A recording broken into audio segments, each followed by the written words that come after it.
Welcome to CYP Now's big debate on special educational needs and disabilities. My name is Derren Hayes. I'm the editor of Children and Young People Now. I'll be chairing the discussions this afternoon. We will be answering the question, can the SEND reforms make the system less adversarial for securing support? I'm delighted to introduce you to our three panellists this afternoon. Annamarie Hassell, Chief Executive of Nasen, Hazel Clarke, who is SEND Information and Advice Service Manager in Solihull for Family Action, and Gregg Burrough, Senior Education Solicitor, Coram Children's Legal Centre. Before we start, I just want to give a quick introduction to the topic. In its report, the Special Educational Needs and Disabilities and Alternative Provision Improvement Plan, Right Support, Right Place, Right Time, ministers lay out plans for a transformation of the current SEND system. This is underpinned by new national standards, which, in the words of the plan, will give families confidence in what support should receive and who will provide and pay for it, regardless of where they live. These reforms are in part to address issues stemming from the 2014 legislation that created a new SEND support landscape that raised parents' expectations but lacked sufficient resources to properly meet these. And this has resulted in a system that characterised by rising demand, limited resources and tension over children's rights for support, and of course a local authority's ability to deliver them. That is essentially where the tension exists and why we have a cliff edge in SEND support. So without any further ado, we'll get into the discussion around how we solve this issue. So let's start with resources. Are there sufficient resources in the system to meet demand?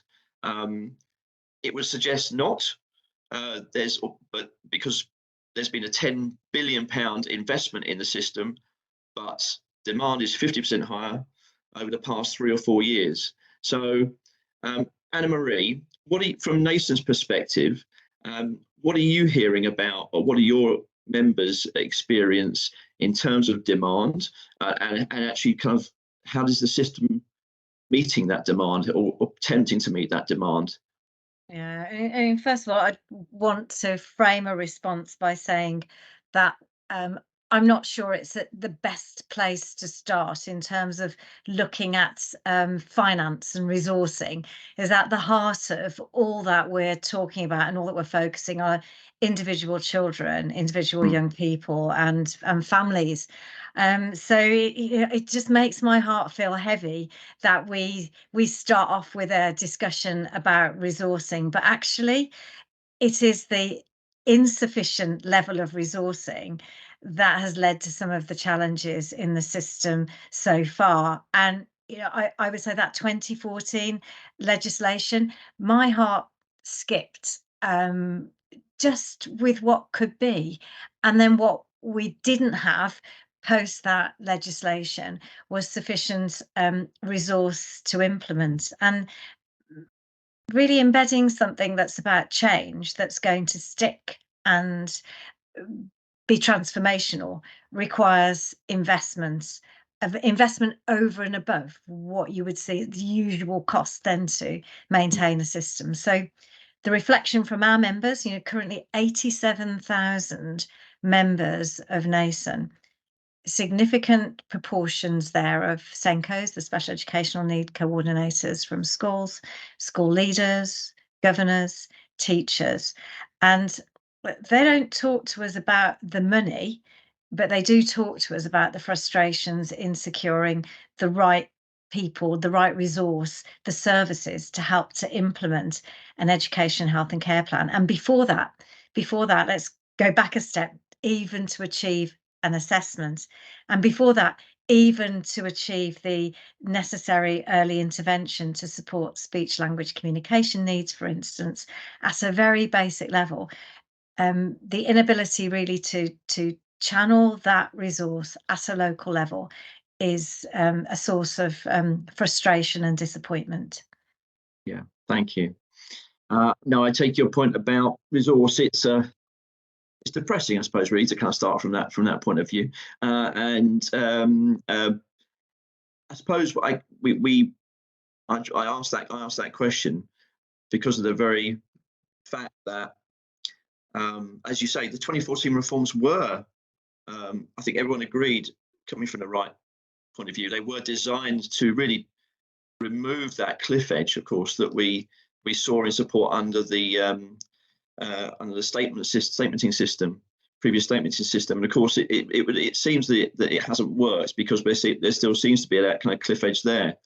Obviously, we've seen the number of young people on EHCPs double in the last 7 or 8 years. In the whole context of this debate, how crucial has been the significant rise in the number of children and young people with severe SEND needs, and obviously meeting those needs. Again, I suppose that's going to be crucial to how we kind of get to a better system, better supports children and identifies problems earlier, and hopefully prevents the number of children that need that intensive support.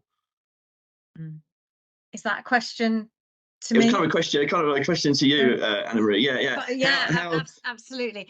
Well, so the curious thing is that if we look back to a bit of the history perspective, pre the last set of reforms, we had a statement system, but it didn't necessarily require a statement to trigger resourcing, and yet post the 2014 reforms, we seem to be in a position where it takes an education, health and care plan to trigger the resourcing. So if that is, in terms of perception, that's hugely powerful, isn't it? In a school, if it's really hard to trigger the resourcing, then the school's going to contact the local authority and be recommending an assessment. Parents are going to be seeking that. And then subsequently we end up with an education, health and care plan to trigger the resourcing. And going back to that earlier point, if the resourcing was more readily available, if we had what is set out in the plan now, the improvement plan going forward, which is about early identification and early support, that's taking us back to the position that we should have had post the reforms. So I wouldn't want to get into saying high numbers of education, health and care plans is a negative. At the moment, it's a bit of a needs must. It appears to be the way to access the necessary resourcing that's required to support a child, young person, and help break down some of those barriers to being able to access a fair and equitable education. Yeah, it's that kind of mechanism, isn't it? It's a mechanism to, as you say, to trigger support. I'm not sure that's probably how they were designed, how the system was designed, or what it was designed for. But that's just the way it's evolved. If I could bring in Gregg here, Gregg, do you in Coram at the Legal Centre, do you hear a lot of examples of parents who and maybe even some local authorities who kind of feed this back to you? We talk about the need for legal advice and legal support to kind of challenge decisions around EHCPs, getting an EHCP, and then that being a ticket to getting support. Is that something that you hear a lot? Derren, good afternoon. Good afternoon, everyone. Thank you very much for inviting me to speak this afternoon. I think absolutely we almost exclusively deal, if that's the correct terminology, forgive me, but we have the CLA contract, the civil legal advice contract, to assist children, parents and young people with SEN tribunal appeals and the associated things around that as well, such as failure to secure the provision within those EHCPs. And unfortunately, just as you've spoken about, the number of appeals that we see coming through the system is indicative of the amount of EHCPs and statements that have doubled since 2015 and 2016. So as a general rule of thumb, if you take that sort of 8 or 9 years ago, there were lots of appeals that came through the system and we could just about cope. the number of staff that we've taken on has greatly increased, caseloads are bursting, and the tribunal itself, we think, is really struggling in terms of listing appeals. If an appeal came through the system today and was lodged or registered, we think that the actual hearing date, unfortunately, we're looking at about 11 or 12 months further on now. So we're looking at sort of March, April 2024. So by the time those plans are actually issued, given the parent or the young person a right of appeal, yes, they can register or lodge the appeal on day one, assuming that they can get the mediation certificate or actually go through the mediation if they choose to do so. But by the time they've actually gone through the annual review process, by the time they've actually had the local authority issue the final EHCP to even give them the right of appeal, quick bit of back of cigarette packet math says, you're looking at about 14 or 15 months even to get to the door of the tribunal for the hearing. Now, depending on the age or the certainly the age of the child or the young person, that their needs might well have changed. And actually what was true of, say, April 2023 certainly might well not be true of sort of April 2024. And actually, there's a myriad of things that may have changed, not least the local authority's position on the name of the school or college that could have been issued. So to circle back, Derren, to answer your question, yes, things are sort of bursting at the seams in both ways, not just the local authority and the tribunal, but also the types of support that can be offered through charities, law firms, quasi organisations like that. They're all really bursting at the seams. So something eventually we'll need to give, I think. And actually, just to summarise, that there is a child or young person at the centre of the process, and 12 or 14 months to even get to the door of the tribunal for the hearing, certainly isn't, we would say, acceptable. And as you will know, that the tribunal will then take 2 or 3 weeks to issue the decision, and then the local authority for the final EHCP then has a further 5 weeks to issue that decision. So there's sort of 6 or 7 weeks at the end of the process as well. So yeah, sorry, probably. Yeah, go on. So I was just going to come in there, Greg, as well. Thank you very much. I think that does lay out quite starkly the challenges the system faces. And I was just going to add to that if I'm please inform me if I'm wrong on this, but I believe there's I think only something like 50%, maybe even less than 50% of local authorities are actually meeting that kind of 20-week initial time frame, aren't they, for you assessing and issuing a child's needs and issuing an EHCP as well. So I presume that kind of further delay, obviously, the front end of the system that's already built in before it reaches the tribunal system. Thank you, Derren. That's absolutely right. That's if the system is as flawless as it can be, if everything goes well and that there are no holds up or hiccups or hitches in actually getting the final EHCP issued within the 20 weeks of actually start to finish of a new EHCP following the assessment, or actually from the annual review, and there's new case law relatively new case law that highlights that the local authority must issue that final amended EHCP within 12 weeks of the date of the annual review. So you're only as good as the local authority within which you sort of reside. Yeah. We're going to move on. Obviously, this debate is to try to get some thinking around about the government's proposals for solutions to this problem. And I'd like to bring Hazel Clarke in here to talk a little bit about what perhaps some of the solutions, how successful some of the solutions put forward and proposals put forward by the government could be in trying to address. Trying to speed up the system and ensure children and young people get support quicker and when they need it. There's a couple of measures that are put forward in the SEND plan. One of them is, I think, like a 70 million quid's worth of additional funding to try and develop and test reforms to the system, and as well as that standardised EHCPs. to, I suppose, kind of add some clarity about what is meant to be covered by within an EHCP and the kind of support that it should entail. Hazel, from the experience you have from speaking to children, families and parents at the sharp end of this, what's your thoughts on what the government is proposing around those two kind of solutions? Is £70 million going to be sufficient, do you think, to kind of, to try to test out these solutions and standardise the EHCPs? I've heard pros and cons to that.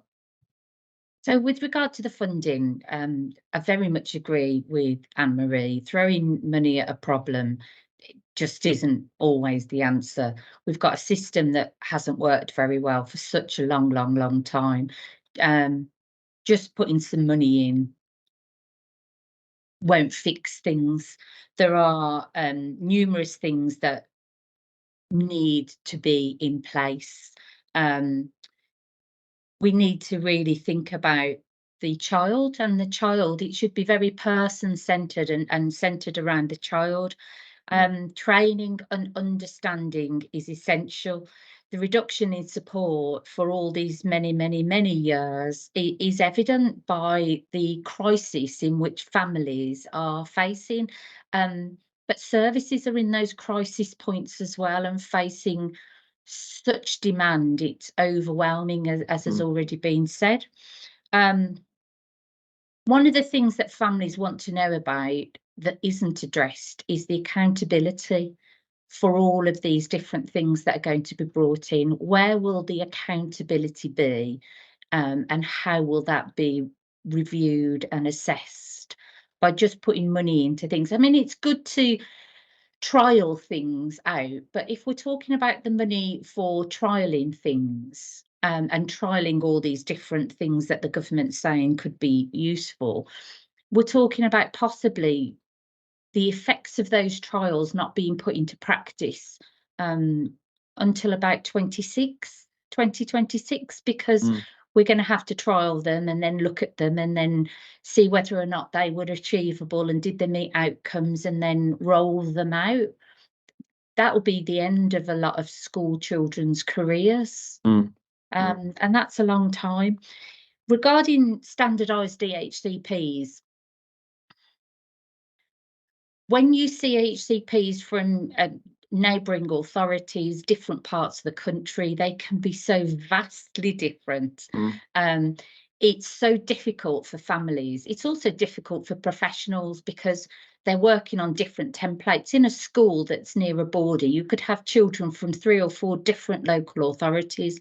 Special schools will have children from many different local authorities, and they're all working on a different template, different paperwork for the annual review, different paperwork that the HCP is formatted in. So having something of a national standard can only make life easier in that respect. There is a concern that EHCPs may not take the best EHCP going. It might be a lower level, so families are very concerned that this might be a dumbing down of an EHCP rather than a let's make everybody come up to a better level. There's also a concern about the digitisation. So many families face digital poverty.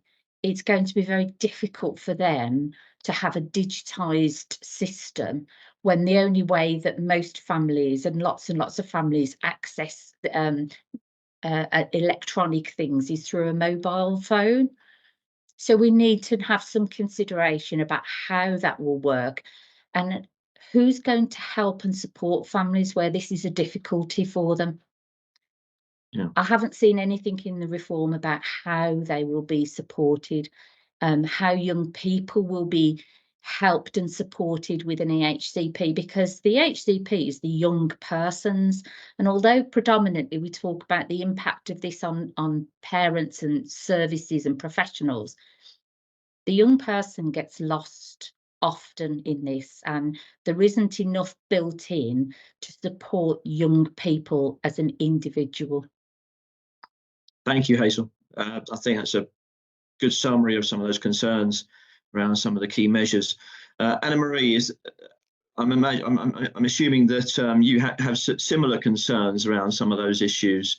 Well, this could be where we really do start a bit of a debate, because actually I'm a huge fan of digitisation, and I think that is the way to go. I absolutely respect Hazel's concerns, and most certainly about the potential for exclusion rather than inclusion because of digital poverty. And I think that's something that has to be addressed. And if we really thought about children and young people who, for whom having additional needs, having special educational needs, could mean for some of them that actually assistive technology and digital could be supportive to address some of the barriers and make life more straightforward, enable access.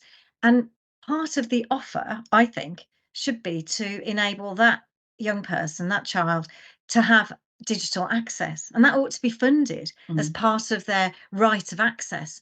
And that would start to address and create a level playing field for parents, for families. So we wouldn't be looking to the family to provide the device. It would be part of their offer, you know, rather than a in their hands paper plan, a means of accessing the, you know, the information that's all about them. And that we really put, when we talk about putting the child, young person at the heart of the reforms, and this would be an incredible way of doing it. And I do think, first of all, we've got to get the culture shift. Can't go from not having a digital solution to a digital solution and expect everybody to move along with it. And we really should look to other reforms that have taken place. And for instance, I know that some local authorities are piloting digitisation of, you know, the Red Book that's in place for preschool children. So that's a universal plan in one's hand, you know, the tracking the progress of those early years. And some areas are trialing having that digitized. And it parents, wherever I worked with them in the country with those Red Books, they rarely lost them. You know, they took good care of them, they were valued and prized. We had something similar for all children that went through their school career, through into whatever for them is the post-16 option. And it was digitally based. It would be more complex for some, less complex for others, but everybody would have one. We wouldn't be othering anybody to say you have a separate something.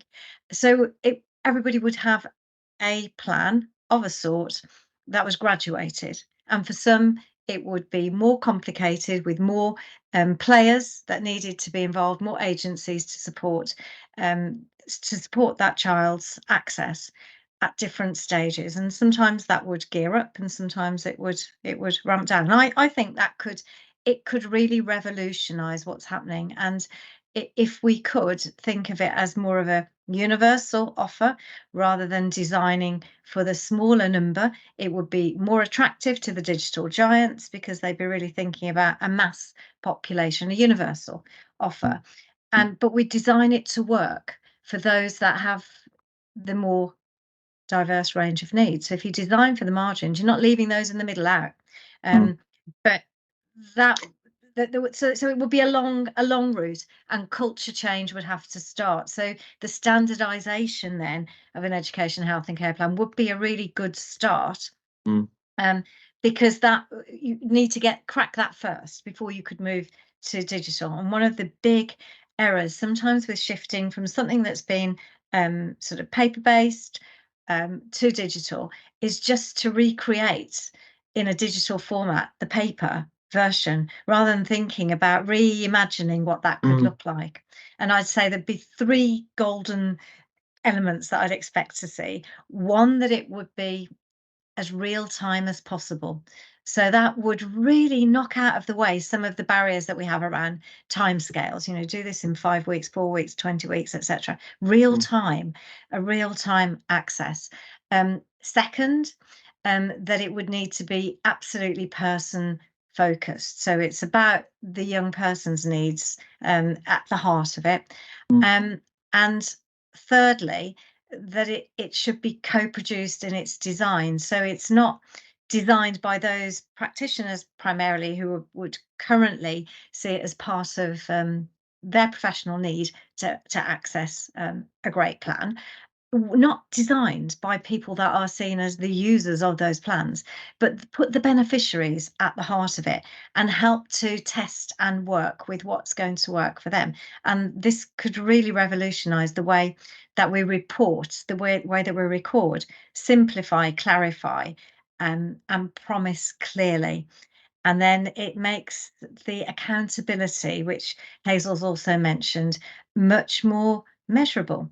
If it's clearly stated, it's not dressed up in fancy language and fine words. It's just a clear articulation of need and how that's going to be met, and by when and by whom. Thank you very much. So another of the key measures in the government's proposals is for mandatory mediation to help kind of resolve tensions between parents and local authorities. I suppose kind of before, and in the hope that that those tensions and those disagreements can be resolved before going to tribunal or formalising the appeal, to the appeal process. Gregg, do you think that the idea of mandatory mediation, do you think that will work well? Do you think it's something that local authorities will engage with? Or do you think it's a little bit utopian and that in the real world, that's going to be very hard to actually deliver and it won't actually kind of make a great deal of difference? Thank you, Derren. I do apologise if your sort of cohort of people watching this are primarily sort of local authority employees or people who have a stake within local authorities, because you must think that me within my sort of job title could just lambast local authorities, and that's absolutely not what I'm here to do.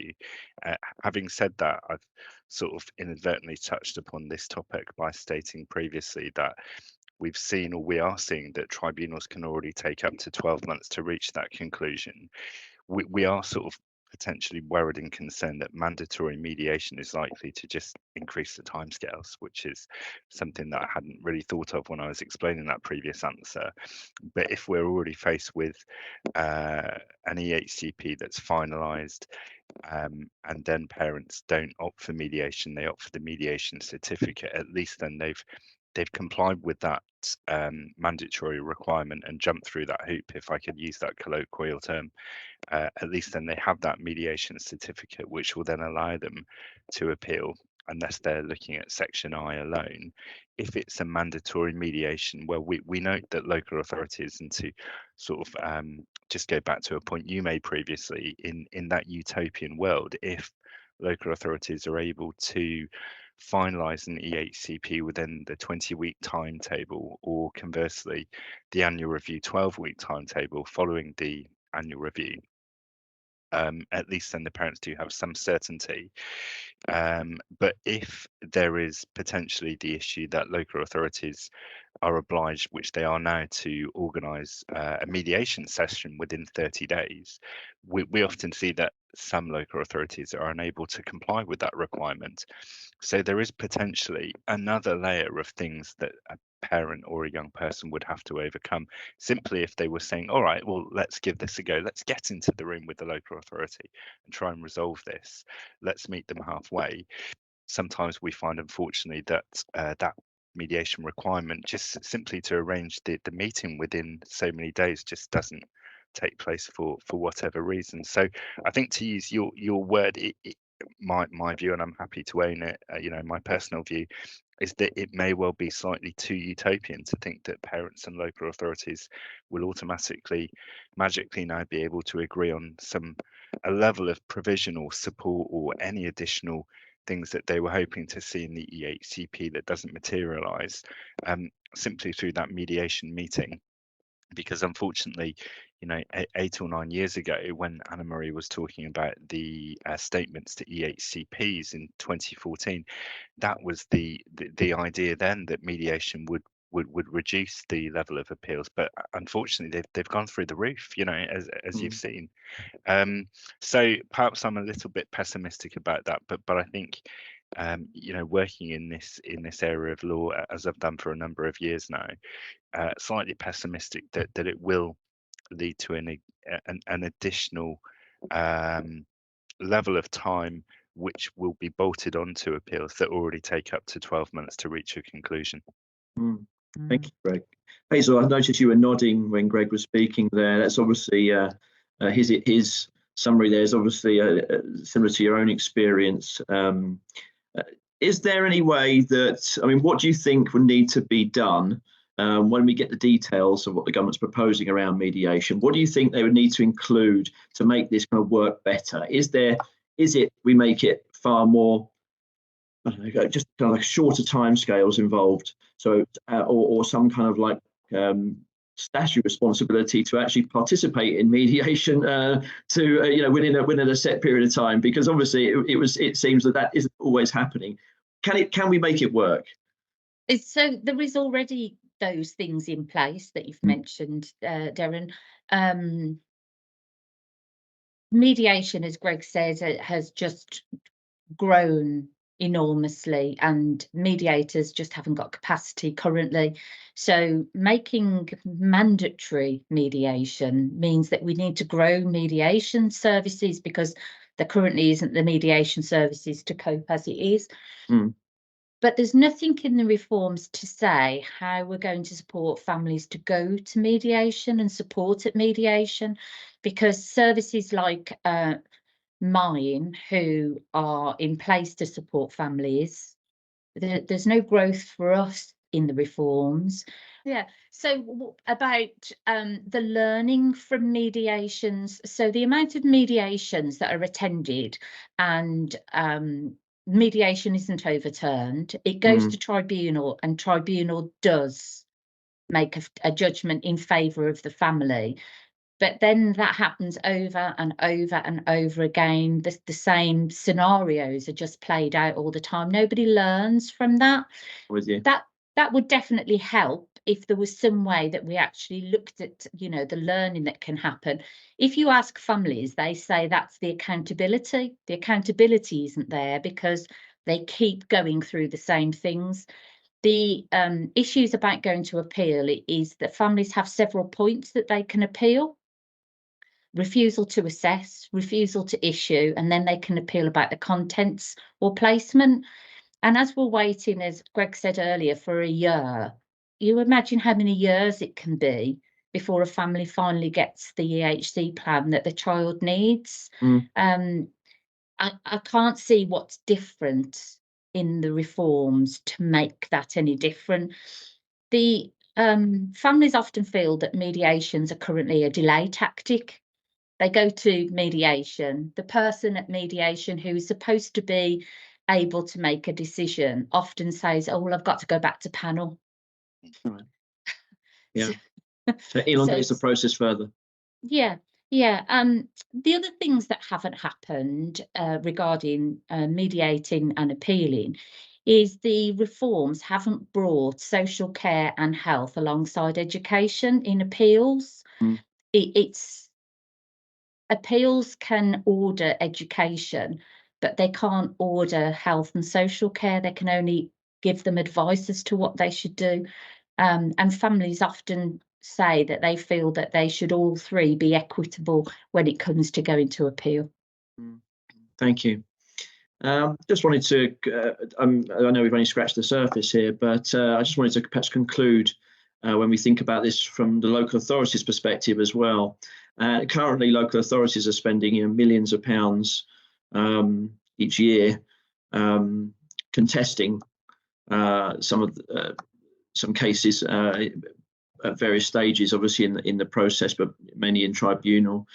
Obviously, a lot of the people who will be watching and reading this article and watching this will work in local authorities. And obviously, we started off talking about sufficiency and about sufficient funding, and they're obviously kind of caught in a system where there isn't sufficient funding, and I suppose their decisions have implications for resources. Is there a way out of that other than just more resources? Because is additional resources the only solution to this kind of like to this kind of quandary, I suppose, that the local authority, actually not just local authority, but professionals working with children and young people with SEND in this process are in, and the needs of children and young people. Annamarie, what do you think on that? Do you think there's a solution other than just additional resources? Can local authorities, would you like to see local authorities perhaps behaving or approaching how they assess needs in a different way, so that to try and take air out of this kind of like this system? Yeah, I think we can't remove the need for adequate resourcing. The reality is that we don't actually know what the extent of that is. I don't think there's been as yet, there's lots of work ongoing at the moment, that DfE are looking at, what are the right outcomes and what does it cost in various ways. And I know that the improvement plan sets out an intention to have some testing out, and potentially, I would expect that will bring some funding for some local areas to be able to test out new ways of working. I think we have to bravely and boldly permit some areas to have some freedoms and flexibilities that take them outside I don't want to say the burden of legal responsibility, but when they're trying to run a system at the moment without the right resource, without the right multi-agency response, and without the funding coming that sits within health and social care budgets. So they're trying to run the system in that way. They need to have some additional opportunities and freedoms and flexibilities outside of a legal system to trial different ways of working. Because if we just keep doing even more of the same, I'm not sure that we're going to improve the system. If you said, what would your dream be? It would be that we would radically say we're going to transform what's happening for children right the way across the state. It would have to be a UK-wide response. It shouldn't just be England, one part of the Westminster government. We should really be thinking, how are we going to transform what's happening right the way across the UK, and look for inspiration to other nations, and look for what's happened globally, and maybe take a leaf out of the book of what's happened in Canada and New Brunswick, when the decision was that inclusion was to be everything, whether it was school, college, employment, society, and exclusion was no longer to be permitted. And it was declared that was the way that public services, that everything was going to be funded, to work, and it would be unlawful to work differently. And it's about setting the scene for life to be transformed, not just within the school gates, the college gates, and so on, but to say that for us really to have a transformational experience for children and young people with special educational needs and disability, we need to change our expectations much more broadly, so that young people do have aspirations, to have a life, to have work, to have choices and chances, and that's what we need to do. Otherwise, we are still, tinkering around the edges. Yeah. Gregg, just one thought on, thank you, Annamarie, on what Anne-Marie's just said there. The current tribunal system, or the current decision-making process system, is taking over a year in some instances, as you explained. What would a well-performing system look like in terms of timescales and in terms of decision-making processes? Would we be talking 3 months, 6 months? Thank you, Derren. So I remember when I first started doing some SEN work, again, sort of 2014, 2015, that there was a timetable from start to finish of, and forgive me, I think it was either 16 or 20 weeks from start to finish. So from the time when the appeal was registered to the decision was heard, to even then, because just as we've spoken about, every stakeholder, every person who is invested in this whole special educational needs process is under a lot of strain and stress. But I'm sure that will include tribunal judges as well, who we often see that there are rounds of interviews for specialist members and the tribunal chairs themselves in the health, education and social care chamber. So just as we've spoken about the pressure that local authorities and charities are under, I'm sure that tribunal judges must be under an enormous amount of pressure to get the decisions out in time as well. So I think it's almost been mission creep, but the length of the tribunals have extended from 16 weeks to potentially 20 weeks to 26 weeks, and the sheer volume of appeals have just increased the amount of time there. So I think one remedy may well be to look at just if there are further tribunal judges out there who would like to undertake this type of work, to ensure as far as possible that decisions are, because we appreciate it is a very difficult, time-consuming process for the tribunal judge, having heard the evidence, to take account of everything and issue that evidence-based reasoned decision, which undoubtedly takes time. So I think possibly looking at, if at all possible, back to a 20 or 26 week process. I mean, that's still bordering on 6 months, but that would then be half the time that we currently see the process is provisionally taking at the moment. Still a big improvement. Yeah, thank you. And finally, Hazel, what do you think families really hope most will come out of the improvement plan and the reforms? What's the most important thing, do you think, for families and parents? Is it that kind of seeking that kind of certainty of, or is it having a system that they don't feel they have to kind of battle through? I think most families would tell us that getting early support, early identification, not having to battle to get things recognised, and just to have their children's needs identified and met so that the children can flourish and prosper. That's all a family ever wants for the children, and those, that doesn't seem that it should be such a difficult thing to wish for your child.